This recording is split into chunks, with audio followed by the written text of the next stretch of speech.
이사야서 17장 7절에서 11절 하나님의 말씀을 한 절씩 교대로 읽겠습니다.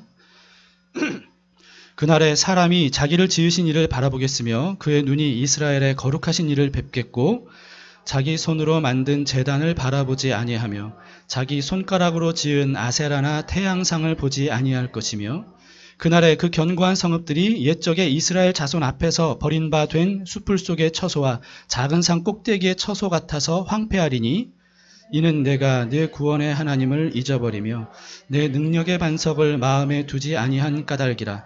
그러므로 내가 기뻐하는 나무를 심으며 이방의 나무가지도 이종하는도다. 함께 내가 심는 날에 울타리를 두르고 아침에 내 씨가 잘 발육하도록 하였으나 근심과 심한 슬픔의 날에 농작물이 없어지리라. 아멘. 네, 앉으시겠습니다. 하나님의 말씀입니다.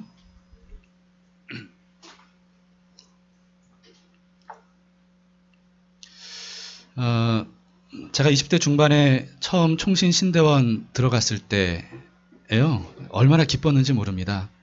그동안에 성경을 정말 배우고 싶었는데 이제 드디어 전문적으로 성경을 제대로 배울 수 있겠구나 하는 그런 기대감이 가득했어요. 그래서 신대원 처음 들어갔을 때 얼마나 이게 막 기쁘고 흥분되고 막 즐겁고 하루하루가 그랬는지 몰라요. 가장 먼저 신대원에 들어가서 배운 거는 성경 원어인 히브리어하고 헬라어였습니다. 히브리어, 헬라어 어려워요. 굉장히 어렵습니다. 뭐 다른 나라 언어이니까. 근데 드디어 이걸 배우면 이제 성경을 원어로 이렇게 볼 수 있도록 가르쳐 주겠구나 이렇게 생각하고 열심히 공부했어요. 얼마나 열심히 공부했냐면 제 별명이 그때 디다스칼로스였습니다. 기억도 잘 안 나네요, 지금. 디다스칼로스. 무슨 뜻이냐면 교사라고 하는 뜻이에요. 제가 막 히브리 헬라 배워가지고 그 동료들한테 막 가르쳐 줄 정도로 열심히 공부를 했거든요. 그래서 제 별명이 디다스칼로스일 정도였습니다. 근데 그 다음에 신대원에서 성경을 전혀 안 가르쳐 주는 거예요. 성경을 안 가르쳐 주고요. 성경 주변에 성경 관련된 여러 신학들 이런 것들만 가르쳐 줍니다. 그래서 성경을 펴서 성경 자체를 배운 기억이 제가 없어요. 그 신대원이 저는 그런 줄 몰랐습니다. 그럴 거면 왜 히브리어 헬라어를 가르쳐 주는지 모르겠어요. 처음에 그렇게 히브리어 헬라어 가르쳐 주고 난 다음에 그거 성경 보면서 히브리어 헬라어로 성경 원어가 어떻게 되는지 그걸 뭐 배우질 못했으니까 3년 신학교 다니는 동안에 처음에 배웠던 히브리어 헬라어 다 까먹었어요. 아무 소용이 없더라고요. 그래서 성경을 너무 배우고 싶었던 제가요, 참 신학교를 1년, 2년, 3년 다니면서 참 많이 실망을 했었습니다. 그래서 그런 이후에 제가 성경의 진정한 의미를 뭐 어디서 배우거나 뭐 책을 통해서나 제가 연구하거나 이렇게 해서 성경에 이게 이런 뜻이구나 라고 하는 것을 알게 되면 너무 기쁘고 즐거운 거예요. 근데 그러면서 이런 걸 신대원에서 진작에 가르쳐줬으면 이렇게 시간 낭비하지 않고 성경을 제대로 알 수 있었을 텐데 신대원에서 왜 이런 걸 안 가르쳐줄까, 이런 안타까운 마음이 들더라고요. 근데 얼마 전에도 그런 생각이 들었습니다. 말씀을 읽다, 여러분 기억하시는지 모르겠는데 우리 교회에서 이제 함께 읽었던 말씀을 읽다라는 책 있지 않습니까? 그 저자인 이주영 목사님의 설교를 한 주 전인가 2주 전에 들었는데요. 근데 10계명 중에 1계명의 원어적인 의미가 뭔지 이거를 이분이 풀어서 설명을 해 주시더라고요. 그러면서 우리는 너무 잘 안다고 생각하는 이 10계명 중에 1계명, 이 뜻이 이런 거였구나 하는 걸 이제서야 알았어요. 자, 1계명이 뭐죠? 출애굽기 20장 3절에 나와 있습니다. 보여주세요. 자, 시작. 너는 나 외에는 다른 신들을 내게 두지 말라. 이게 우리가 너무나도 잘 알고 있는 1계명이잖아요. 근데 이 1계명을 우리는 주로 하나님 외에 다른 우상을 섬기지 말라, 뭐 이런 의미로 우리는 생각을 하는데, 근데 성경 원어에서는요, 성경에서는 섬기지 말라고 되어 있지 않아요. 어느 번역 성경이든 다 섬기지 말라는 그런 말이 없습니다. 두지 말라 이렇게 되어 있어요. 두지 말라. 자, 근데 이 두지 말라는 말은요, 섬기지 말라는 말보다 더 포괄적인 의미가 있는 말입니다. 이 원어에는 이게 두지 말라, 잊게 하지 말라 이런 뜻이거든요. 자, 근데 이 뜻을 분명히 더 알려면 우리가 알아야 되는 게 있는데요. 너는 나 외에는, 여기서 나 외에는 이라는 말입니다. 이 나 외에는 이라고 번역된 원어의 뜻을 우리가 알아야 되는데 이게 의역으로 번역된 거라고 합니다. 히브리어 원어로는 알파나이라고 하는 단어인데요. 알파나이, 전치사 알, 그리고 파나이. 이 파나이의 기본형이 파님이라고 하는 단어인데, 이 파님의 뜻이 뭐냐면 얼굴이라고 하는 뜻이랍니다. 얼굴. 제가 사전에 찾아보니까 그렇더라고요. 그래서 알파나이를 직역하면 무슨 뜻이냐면 얼굴 앞에, 이런 뜻이라는 거예요. 얼굴 앞에. 자, 그래서 제1계명을 직역하면 이런 겁니다. 너는 내 얼굴 앞에 다른 신들을 두지 말라. 이런 뜻이라는 거죠. 그러니까 이게 이제 어떤 의미냐면요. 그래서 하나님이 이렇게 말씀하시는 거예요. 나와 너 사이에 다른 어떤 것도 두지 말라. 다른 어떤 것도 나와 너 사이에 끼어들지 못하게 하라. 이런 의미라는 거죠. 그래서 하나님의 얼굴을 우리가 바라봐야 되는데, 그리고 하나님이 우리의 얼굴을 바라봐야 되는데, 그 사이에 뭔가가 끼어들면 우리가 하나님의 얼굴을 못 보잖아요. 하나님도 우리의 얼굴을 못 보잖아요. 물론 하나님은 전지하시기 때문에 다 아시지만 그 사이에 어떤 것도 두지 말라는 겁니다. 여러분, 그래서 이 1계명은요, 단순히 우상숭배를 하지 마라, 우상숭배하면 안 된다라고 하는 어떤 규칙, 법, 이거 이전에 이 1계명에서 우리는 하나님의 마음을 알 수 있어야 된다는 겁니다. 하나님의 마음. 우리의 얼굴을 보고 싶어 하시고 하나님의 얼굴을 보여주고 싶어 하시는, 그래서 그 사이에 어떤 것도 끼지 못하는 관계가 되기를 원하는 하나님의 이 마음이 이 1계명에 담겨 있다는 거죠. 그러면서 이 이지웅 목사님이 몇 가지 예를 드시는데요. 이제 사역하느라 이분이 1년에도 뭐 100번 이상을 비행기를 타기도 하신대요. 그래서 참 어마어마하죠. 그러니까 너무 바쁘게 이렇게 사역을 하시는데, 근데 공항에 그렇게 수시로 드나들잖아요. 그때마다 어머님이 마중 오신대요. 근데 가까운 거리가 아니라 왕복 3시간 정도 걸리는 거리에 또 노쇠하셔서 몸이 굉장히 불편하신데도 불구하고 그 몸을 이끌고 아들 얼굴 잠깐 보시겠다고. 이 잠깐이라는 게 이분 말씀으로는 짧으면 30초, 길어야 1분이래요. 그러니까 잠깐 진짜 얼굴 보는 거예요. 근데 그 얼굴 보시겠다고 1년에 100번 이상 3시간 거리를 마다하지 않고 공항에 오신다는 거예요. 여러분, 왜 그러겠어요? 왜? 아들 얼굴 보고 싶은 거죠.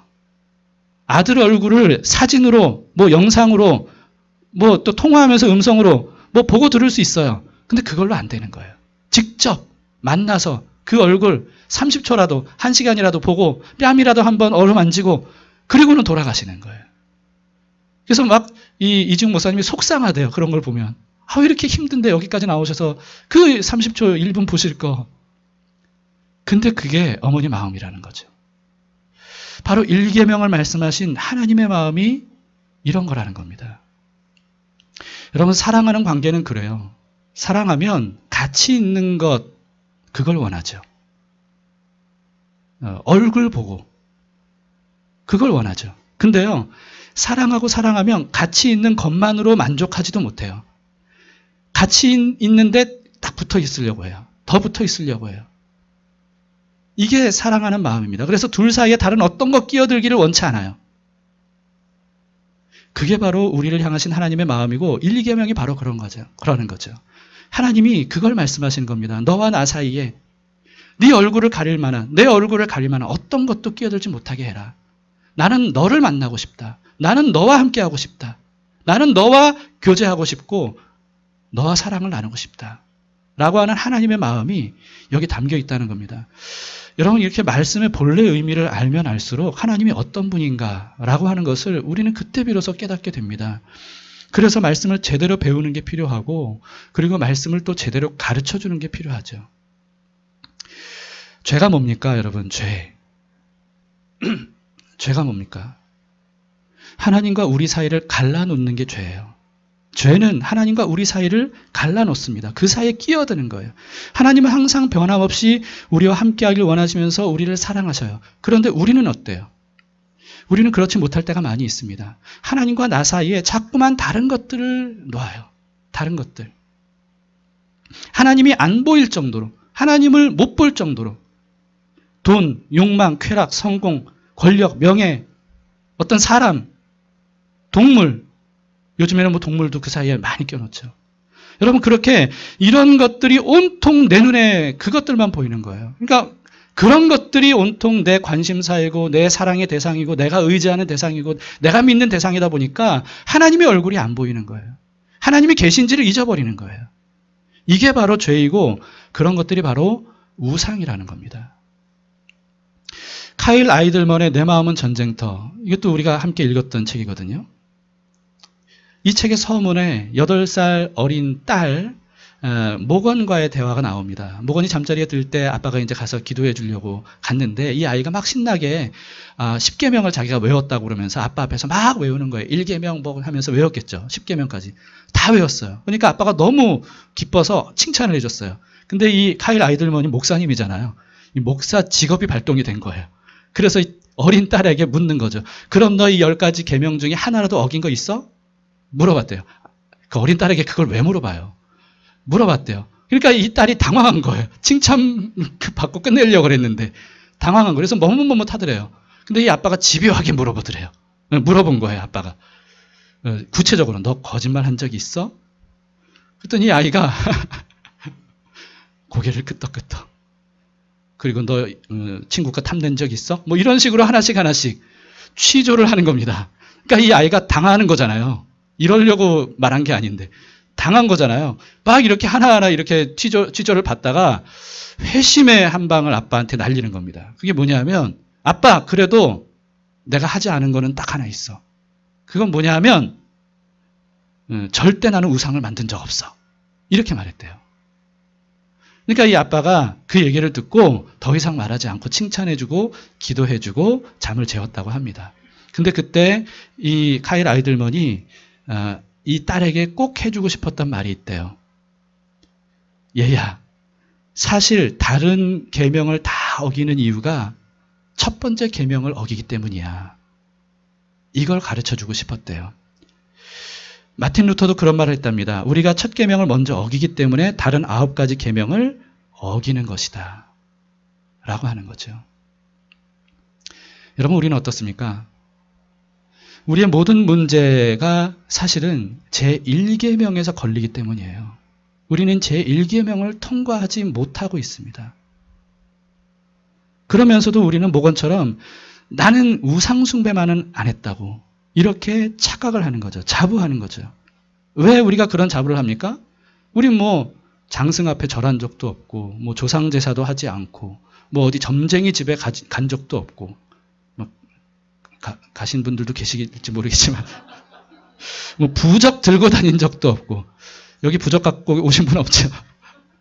뭐 그러니까 나는 우상숭배, 난 이런 거는 뭐 관계없는 사람이야. 난 1계명만큼은 나는 지키는 사람이야. 우리는 그렇게 생각해요. 그러나 여러분 그런 가시적인 행동을 하지 않았다고 해서 우상을 숭배하지 않은 건 아닙니다. 하나님과 나 사이에 하나님을 가로막는 앞세워 있는 어떤 것, 내가 하나님보다 먼저 바라보는 어떤 것이 있다면 그게 바로 우상이에요. 다른 어떤 것, 그것을 소중히 여기며 하나님과 나 사이를 가로막도록 두는 것이 있다면 그게 바로 우상이라는 겁니다. 그런 의미에서 카일 아이들먼하고 또 팀 켈러는요, 남녀 간의 사랑도, 로맨스도 우상이 될 수 있다. 그리고 심지어는요, 여러분 이해하실지 모르겠습니다. 책을 읽으신 분들은 기억나시면 이해하실 텐데, 가족도 우상이 될 수 있다. 이렇게 말해요.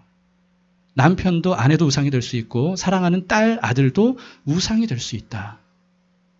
이렇게 말합니다. 하나님과 나 사이에 다른 것들이 끼어들 때 여러분 그것들이 우리 인생의 모든 문제들을 다 발생시켜요. 한번 생각해 보세요. 여러분 햇볕이 원천 차단되면 그러면 이 땅의 식물들이 살 수 있습니까? 이 땅의 식물들이 살 수 없어요. 병들 수밖에 없어요. 자랄 수가 없어요. 열매를 맺을 수가 없어요. 햇볕이 차단이 되면 그렇습니다. 마찬가지로 다른 어떤 것들이 생명의 근원이며 복의 근원 되신 하나님과 나 사이를 뭔가가 차단하고 있다면 그러면 그것 자체가 우리의 인생에 굉장히 많은 문제들을 발생시키는 거죠. 인생의 사실은 모든 문제가 하나님과 나 사이에 다른 것들이 끼어들었기 때문입니다. 가로막혀 있기 때문이에요. 그래서 하나님으로부터 오는 것들을 다 차단하는 거죠. 그런데도 참 우리는 너무나도 어리석습니다. 저와 여러분들은 정말 정말 어리석은 것 같아요.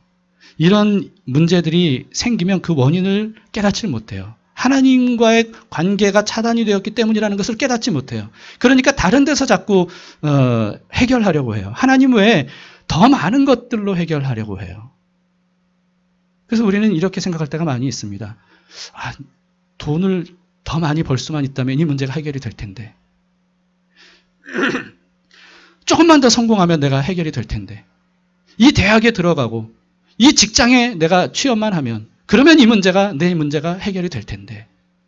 아, 좀 더 재밌고 즐거운, 그래서 내 스트레스 다 풀 수 있는 취미생활, 여가생활, 이런 것들을 내가 할 수만 있다면, 해외여행, 이런 것들을 마음껏 다닐 수만 있다면 내 인생의 문제가 해결이 될 텐데. 더 많은 사람들과 만나서 그들에게 조언을 구하고 그들에게 도움을 얻으면 그러면 이 문제가 해결이 될 텐데. 더 많은 지식을 내가 습득하면 그 지식이 내 인생을 바꿔줄 텐데. 더 많은 의미 있는 봉사활동들, 이런 것들을 내가 한다면 그러면 내 인생이 좀 달라지겠지.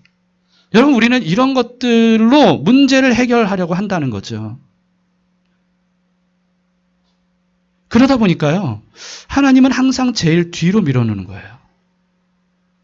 그래서 이런 것들을 해보는 거죠. 이런 것들을 해보는데 이렇게 해도 안 되고 저렇게 해도 안 되고 인생의 문제가 더 많이 꼬이고 내가 더 많은 어려움들에 빠지게 되면 그때서야 어쩔 수 없을 지경이 되면 마지못해 하나님을 찾는 그런 우리의 어리석은 모습들이 참 얼마나 많은지 모릅니다. 오늘 본문에서도요, 우리는 그런 모습을 볼 수가 있어요. 오늘 본문의 7절, 8절을 한번 보세요. 그날에 사람이 자기를 지으신 이를 바라보겠으며 그의 눈이 이스라엘의 거룩하신 이를 뵙겠고 자기 손으로 만든 제단을 바라보지 아니하며 자기 손가락으로 지은 아세라나 태양상을 보지 아니할 것이며. 그날이 되면 하나님을 바라보고 우상을 바라보지 않는데요. 여러분, 이 말씀만 보면 이게 굉장히 긍정적인 말씀처럼 보이시죠? 물론 긍정적인 면이 없지 않아 있긴 있습니다. 그러나 대체적으로 이 말씀은 사실은 비극적인 말씀이에요. 앞뒤 문맥을 보면 비극적인 말씀입니다. 왜 그러냐 하면 여기서 말하는 그날은 어떤 날이냐 하면 재앙의 날이에요. 심판의 날입니다. 오늘 본문의 상황은 뭐냐 하면 이스라엘 북쪽에 있는 다메섹, 아람 나라예요. 다메섹과 북이스라엘이 아수르 제국에 의해서 완전히 패망하는 날을 의미합니다. 이런 패망하는 날, 무슨 뜻입니까? 아무리 이 재난을 막으려고 해도 못 막는 거예요. 아무리 피하려고 해도 못 피하는 거예요. 도저히 자기 힘으로는 어떻게 할 수 없는 불가항력적인 문제에 부딪혔을 때. 그동안 자기가 의지했던 어떤 것들도 이 문제를 해결해 주지 못한다는 사실을 깨닫게 될 때. 그때서야 비로소 자기가 하나님보다 좋아하고 의지했던 모든 것들이 이게 아무 소용이 없는 거구나 라고 하는 것을 깨닫고 하나님을 바라보게 될 것이다 라고 하는 말입니다. 여러분, 이게 얼마나 불행하고 어리석은 태도입니까? 여기서 말씀하고 있는 게 바로 그겁니다. 그래서 바로 이어지는 말씀 9절부터 10절을 보시면 이렇게 말씀하죠. 그날에 그 견고한 성읍들이 옛적에 이스라엘 자손 앞에서 버림받은 수풀 속의 처소와 작은 산 꼭대기의 처소 같아서 황폐하리니 이는 네가 내 구원의 하나님을 잊어버리며 너의 능력의 반석을 마음에 두지 아니한 까닭이라. 그날에 패망하고 황폐해지는 이유가 뭐라는 겁니까? 뭐라고요? 이는 구원의 하나님을 잊어버렸어요. 능력의 반석을 마음에 두지 않았어요. 그렇기 때문에 황폐하게 될 때 그동안 의지했던 어떤 것도 그것을 막을 수 없고 도울 수 없을 것이다 라고 하는 거죠. 그때서야 비로소 하나님이 살아계신 분이구나. 하나님밖에 답이 없는 거였구나 라고 하는 것을 뒤늦게 깨닫게 될 것이다 라고 하는 말씀입니다. 여러분, 구원의 하나님 없이 구원이 있을 수 있습니까? 구원할 수 없는 어떤 것들에게 구원을 구할 때 구원 받을 수 있습니까? 그럴 수 없습니다. 능력의 반석이신 그분 아니면 우리가 피할 곳이 어디 있겠습니까? 우리가 피할 곳은 오직 능력의 반석이신 그분밖에 없어요. 그분을 마음에 두지 않으면 우리가 어떻게 재난을 피할 수 있겠냐는 말이죠. 우리는 하나님보다 다른 것들을 더 많이 사랑하고 의지하는 어리석음을 범할 때가 너무 많습니다. 그러면서도 우리는 알아차리지 못해요. 말과 생각으로는 하나님밖에 없어. 난 하나님을 믿어. 이렇게 자부해요. 근데 실생활에서는 어떤가요? 실생활에서는. 하나님이 보이십니까? 하나님의 얼굴이 보이세요? 항상 언제나 주님의 얼굴을 보고 사시나요? 실생활에서 하나님이 안 보일 정도로 내 얼굴 앞에 많은 것들을 둔다면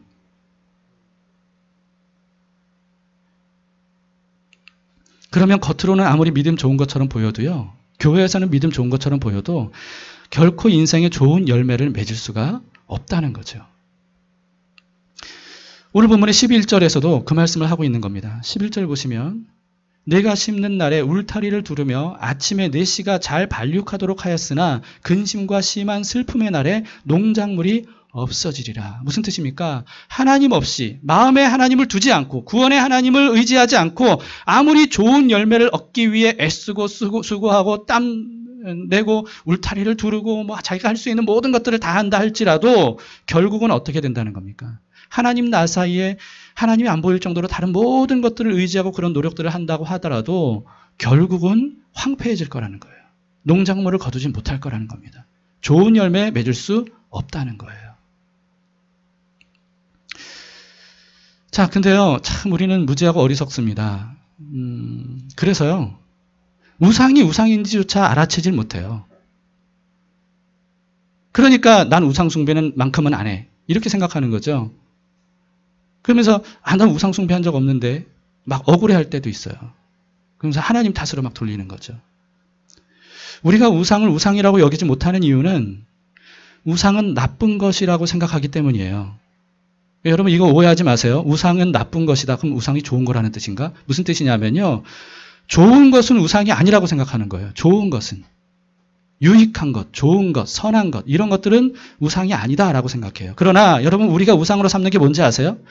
우리가 나쁜 것을 우상으로 삼나요? 아니요. 좋은 것을 우상으로 삼아요. 좋은 것을. 그게 너무 좋다 보니까 그게 우상이 되는 거예요. 사실 우리가 우상으로 삼는 것들은 모두 다 하나님께서 우리에게 주신 좋은 것들이에요. 누가 주신 거? 하나님이 우리에게 주신 거. 하나님이 우리에게 주신 건데 그게 우상이 되는 거예요. 바울이 이렇게 말했습니다. 로마서 1장 23절에 썩어지지 아니하는 하나님의 영광을 썩어질 사람과 새와 짐승과 기어다니는 동물 모양의 우상으로 바꾸었느니라. 자, 사람, 새, 짐승, 동물 여러분 이 모든 게 뭡니까? 태초부터 하나님께서 우리 인류에게 선물로 주신 것들이에요. 하나님께서 모든 만물을 다 창조하셨죠. 하나하나 창조하실 때마다 보시기에 좋았더라. 이렇게 돼 있어요.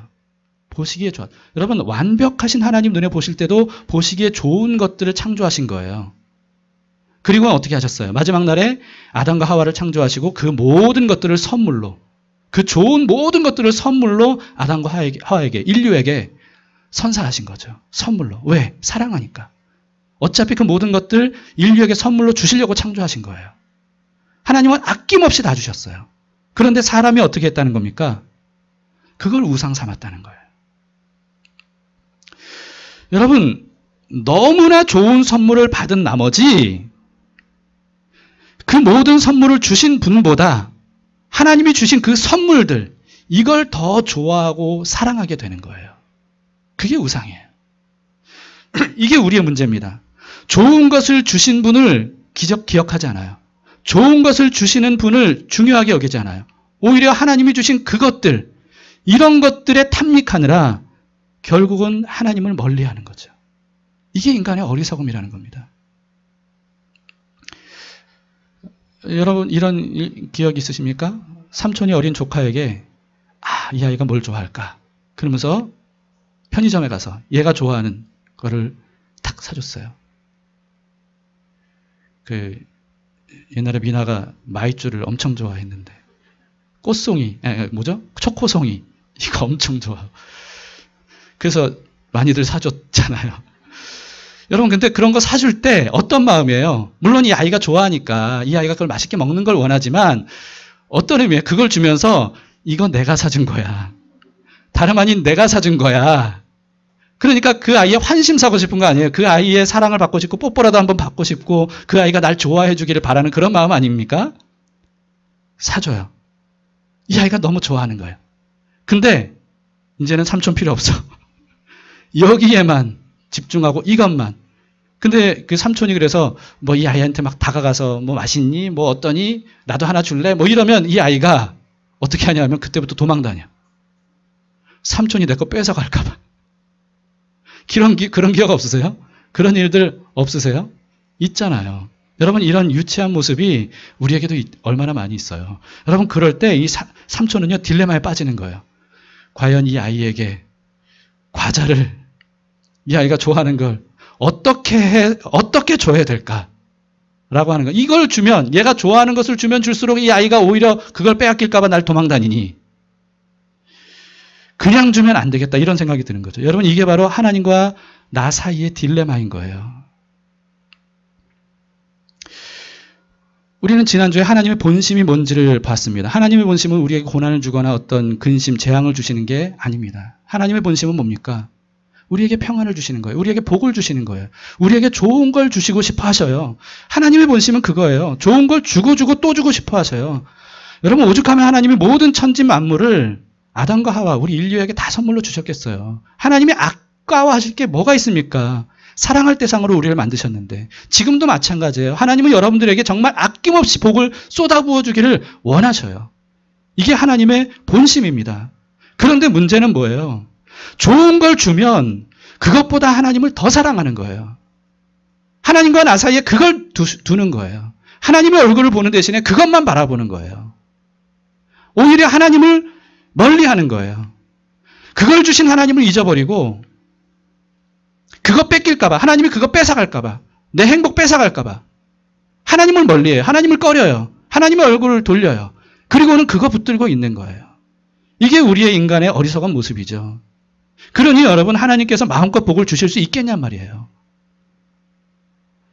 그 선물이 오히려 그 아이에게 우리들에게 독이 되는 거죠. 독이 돼요.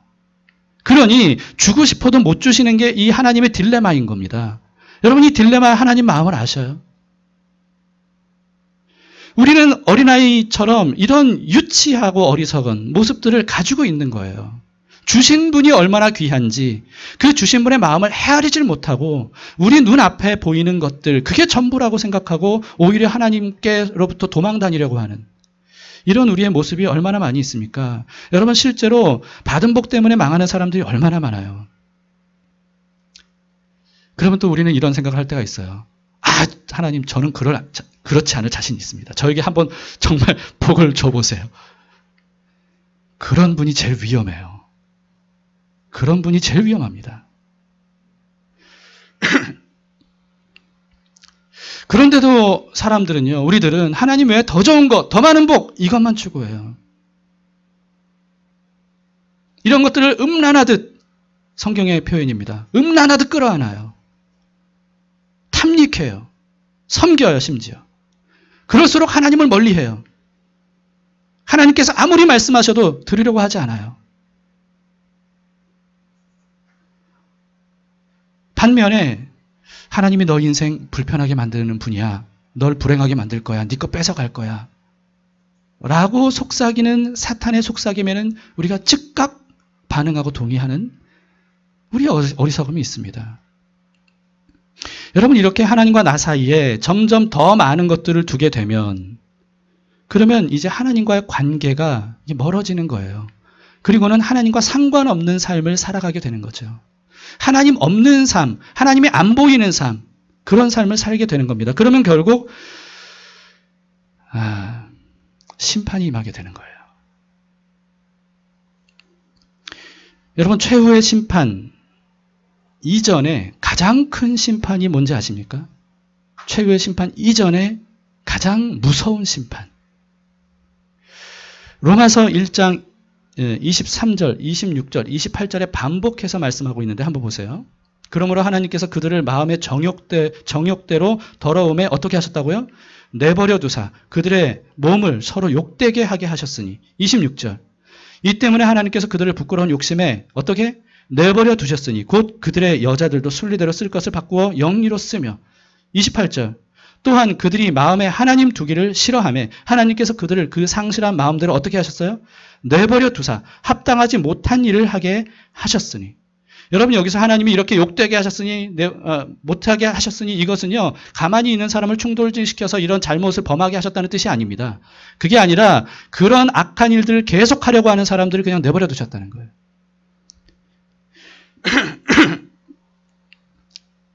아무리 말씀하셔도 더 이상 들으려고 하지 않는 거예요.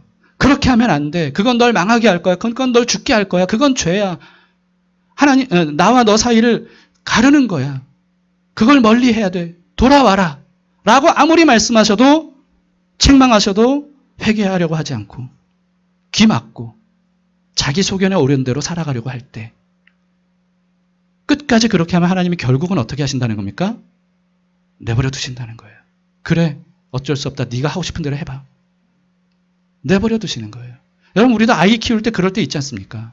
이 아이가 해서는 안 되는 짓을 해요. 근데 계속 때를 쓰면서 그거 하겠다는 거예요. 그럼 어떻게 해요? 내버려 두는 거예요. 여러분 그게 내버려 두는 게 내 마음대로 할 수 있으니까 잘 됐다 이겁니까? 그게 심판이에요. 그게 재앙이에요. 하나님을 잊어버리고 마음에 두지 않은 북이스라엘과 남유다는요 각각 아수르와 바벨론에 의해 패망하게 됩니다. 하나님은 그것을 심판이라고 말씀하셔요. 계속해서 말씀하십니다. 심판이라고. 근데 그게 어떤 심판이냐 하면요.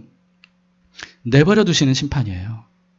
그동안 하나님은 어떻게 하셨습니까? 이스라엘이 그렇게 하나님을 거부해도 끝까지 이스라엘을 보호하셨어요. 이스라엘과 함께 하셨어요. 성전에 함께 계신 그 하나님께서 이스라엘을 지켜주셨어요. 근데 여러분 이스라엘 주변 나라들은요. 엄청난 나라들입니다. 이집트, 그리고 아수르, 그리고 바벨론 엄청난 제국들이에요. 다 세계를 제패했던 그런 제국들입니다. 그 가운데 있는 작고 약한 나라, 그게 이스라엘이에요. 여러분 근데 그 작고 약한 나라가 그동안 어떻게 살아남을 수 있었을까요? 하나님이 지켜주셨기 때문입니다. 아수르와 바벨론 얌전한데 하나님께서 그들을 충동질시켜서 이스라엘을 공격하게 하신 게 아닙니다. 이들은 원래 잔인한 민족이에요. 역사 기록을 봐도 아수르와 바벨론은요 정말 호전적이고 무자비한 민족입니다. 그런데 그런 민족에게 오랫동안 이스라엘이 살아남을 수 있었던 이유는 하나님이 그들과 함께 하셔서 보호하셨기 때문입니다. 그런데 그런 하나님을 이스라엘이 어떻게 했어요? 끊임없이 거부해요. 끊임없이 배반해요. 하나님을 잊어버려요. 하나님과 이스라엘 사이에 자꾸 다른 우상들을 만들어요. 자기 뜻대로 살겠다는 거예요. 자기 원대로 살겠다는 거예요. 하나님이 수많은 선지자들을 보냈지만 들으려고 하지 않아요. 회개하려고 하지 않아요. 돌아서지 않아요. 해서는 안 되는 이방 사람들과 똑같은 죄들을 범하며 살아가요. 결국 하나님이 어떻게 하신 겁니까? 내버려 두신 거예요. 내버려 두셨더니 그랬더니 그동안 이스라엘을 호시탐탐 노리면서 집어삼키려고 침 흘리고 있었던 아수르, 바벨론 이런 나라들이 들어와 삼킨 거죠. 이게 바로 내버려 두시는 심판입니다. 발람이라고 하는 주술사가 모압 왕 발락의 청탁을 받습니다. 출애굽한 이스라엘에게 저주해달라는 거예요. 저주해달라는 청탁입니다. 근데요, 이례적으로 하나님께서 이방 주술사에게 직접 찾아가셔요. 이 발람에게 찾아가셔서 너 그거 하지 마. 이렇게 말씀하셔요. 경고하십니다. 너 그거 하지 마. 내 민족이야. 내가 사랑하는 백성이야. 저주하지 마. 근데 여러분 이 발람이요. 모압 왕의 청탁을 받은 거잖아요. 성공의 기회거든요. 인생의 성공의 기회거든요. 이 기회를 놓치고 싶지 않았던 겁니다. 여러분 그래서 계속 발락과 대화를 나누면서 하나님 사이에 왔다 갔다 해요. 왔다 갔다 해요. 포기하지 못하는 거예요, 이거를. 결국은 하나님께서 허락하십니다. 허락을 받아요. 허락을 받는데 여러분 허락받으기엔 좋은 일일까요? 좋은 일이 아니에요. 여러분 그것 때문에 이 발람이요. 눈이 멀어서 해서는 안 되는 일을 하니까 결국 하나님이 그냥 내버려 두셨다는 뜻이에요. 내버려 두셨다. 그래서 결국 여호와의 사자에 의해서 이 발람이 죽을 뻔합니다. 근데 자기가 타고 가던 나귀 때문에 구사일생 살아남는 그런 이야기가 성경에 기록이 돼 있어요. 하나님께서 금지하신 것에 대한 미련을 버리지 못하고 계속해서 하나님께 조르면서 허락을 구하면 하나님은 어떻게 하실까요? 이미 안 된다고 말씀하셨는데 그런데도 불구하고 계속해서 허락을 구하면 결국은 하나님이 허락하실 때가 있어요. 근데 그게 좋은 일일까요? 아닙니다. 그게 심판이에요. 내버려 두시는 거예요. 끝까지 돌이키지 않으면 그 결과는 온전히 자기가 다 감당해야 되는 거예요. 그렇기 때문에 여러분 우리는 심판이 임하기 전에 창조주를 기억해야 됩니다. 창조주를 기억해야 돼요. 지혜의 왕인 솔로몬이 전도서를 썼는데요. 이 전도서 전체가 거의 다 헛되다 라고 하는 말입니다. 그런데 맨 마지막 장 12장에서 이렇게 말해요. 12장 1절 2절에 너는 청년의 때에 너의 창조자를 기억하라. 곧 곤고한 날이 이르기 전에 나는 아무 낙이 없다고 할 해가 가깝기 전에 해와 빛과 달과 별들이 어둡기 전에 비 뒤에 구름이 다시 일어나기 전에 그리하라. 그 전에 창조주를 기억하라 라고 하는 거죠. 7절 8절에도 이렇게 말합니다. 흙은 여전히 땅으로 돌아가고 영은 그것을 주신 하나님께로 돌아가기 전에 기억하라. 전도자가 이르되 헛되고 헛되도다. 모든 것이 헛되도다. 무슨 뜻입니까? 여러분 이 땅에 아무리 좋은 것들이 우리에게 주어진다 할지라도 그 모든 것들은 결국은 다 사라져버릴 헛된 것들이라는 겁니다. 창조주 하나님 없는 인생은 결국은 남는 게 하나 없는 헛되고 헛된 인생이라는 거예요. 그렇기 때문에 이 땅에 눈에 보이는 모든 것들이 사라져버릴 그래서 허무하게 아무것도 남지 않고 망하게 되기 전에 그 전에 창조주 하나님을 기억하라. 그것이야말로 복된 삶을 사는 유일한 방법이다. 라고 하는 것을 우리에게 말씀하고 있는 겁니다. 여러분 창조주와 함께하는 인생은 어떤 인생이라고 성경은 우리에게 말씀하고 있습니까? 시냇가에 심겨진 나무처럼 물된 동산처럼 그렇게 생명력이 가득한 거예요. 그렇게 열매가 가득한 거예요. 여러분 하나님은 그런 복의 근원 되시는 분이십니다. 생명의 근원 되시는 분이세요. 하나님과 나 사이에 다른 어떤 것을 두려고 하지 않고 오직 하나님의 얼굴을 구하며 하나님과 가까이 만나려고 하면 그러면 우리의 인생은 이렇게 살 수 있다는 거죠. 그럴 때 비로소 하나님께서 우리에게 주신 모든 선물들이 우리에게 유익한 것들이 되는 겁니다. 그러나 하나님이 주신 모든 것들을 자꾸 하나님과 나 사이에 두기 시작하면 그러면 하나님에게서 차단되기 때문에 생명력 우리는 상실하게 돼요. 오리무중으로 인생이 무엇인가 어디로 가야 될지 모르는 그런 방황하는 인생이 되다가 망할 수밖에 없다는 거죠. 하나님은 하나님과 나 사이에 다른 어떤 것도 끼어들지 못하도록 하시려고 예수님을 보내주셨어요. 다른 것들은 하나님과의 관계를 가로막아요. 다른 것들은 하나님과의 관계를 가로막아요. 그러나 오직 예수님은 어떻습니까? 오직 예수님은 하나님과 우리 사이의 중재자가 되어주셔요. 그래서 가로막혔던 모든 것들을 깨부셔 주시고 십자가에서 허물어 주시고 하나님과 나 사이에 가로막혔던 모든 것들을 다 제거해 주심으로써 하나님을 만나게 해주시는 중보자가 되시는 유일한 분이 바로 예수님이십니다. 여러분 그뿐만 아니라 예수님이 어떤 분입니까? 예수님 그분이 바로 하나님이세요. 그분이 하나님이십니다. 그 하나님이 하나님과 나 사이에 다른 아무것도 끼어들지 못하도록 아예 우리 안으로 들어오셨어요. 임마누엘로 찾아오셨습니다. 창조주께서 말도 안 되게 피조물인 우리 안으로 들어오신 거예요. 우리 안에 예수님 계십니까? 여러분 안에 예수님 계십니까? 여러분 예수님을 영접하셨나요? 그렇다면 내가 영접한 예수님이 어떤 분인지를 알아야 돼요. 내가 영접한 예수님이 어떤 분인지를 알아야 됩니다. 그분은 창조주세요. 모든 만물의 주권자세요. 없던 것도 있게 하시고 있던 것도 없게 하시는 분이세요. 전지전능하신 분이세요. 인류의 역사를 시작하게 하시고 끝내게도 하시는 분이 바로 예수님이세요. 그분을 우리가 대면해야 됩니다. 그냥 내 안에 계시겠지. 이렇게 생각하고 내 눈에 보이는 대로 살면 안 돼요. 그분을 대면해야 됩니다.